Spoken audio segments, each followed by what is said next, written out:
देवदर्शनाहून परतणाऱ्या वाहनांचा भीषण अपघात, 2 महिलांचा मृत्यू, 10 ते 12 जण जखमी. जामनेर तालुक्यातील मालदावाडीजवळ भीषण अपघात. जळगाव जिल्ह्यातील जामनेर तालुक्यामध्ये एक भीषण अपघात झालेला आहे. या भीषण अपघातामध्ये 2 महिलांचा जागीच मृत्यू झाला असून 13 जण जखमी झाले असल्याची प्राथमिक माहिती मिळाली आहे. हा अपघात जामनेर तालुक्यातील मालदावाडी या गावाजवळ झाला. क्रुझर गाडीमध्ये प्रवास करणारे प्रवासी हे सिहोर येथे दर्शनासाठी गेले होते. दर्शनाहून घरी परतत असताना हा अपघात झाला आहे. मिळालेल्या प्राथमिक माहितीनुसार स्विफ्ट डिझायर गाडी ही ओव्हरटेक करत असताना क्रुझर गाडीला समोरून धडकली. धडक इतकी भीषण होती की क्रुझर गाडीमधील 2 महिला जागीच मृत्युमुखी पडल्या आणि इतर 10 ते 12 जण या अपघातात गंभीर स्वरूपात जखमी झाले, ज्यामध्ये लहान मुलांचा देखील समावेश आहे. बघत रहा MH19 न्यूज. मुख्य संपादक श्रीकांत वानखेडे सोबत ब्युरो चीफ जोएब सय्यद, जळगाव जिल्हा, महाराष्ट्र.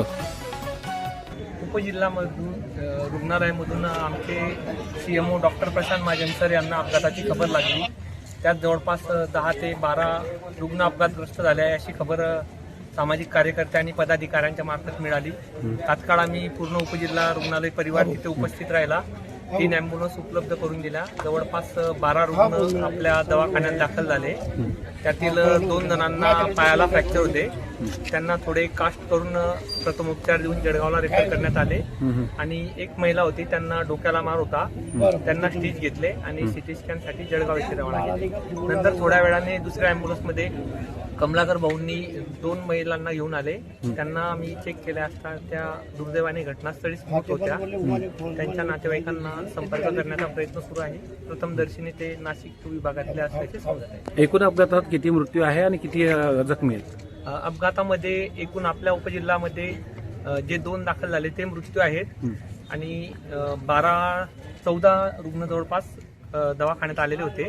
बाकी त्यांची प्रकृती सेटल करून त्यातील 2 जे हेड इंजुरी होते त्यांना जळगाव येथे पाठवण्यात आलेले आहे. आणि अजून बोदवड ग्रामीण रुग्णालयात माहिती घेतली असता अपघातातील काही रुग्ण बोदवड येथे देखील परस्पर गेलेले आहेत.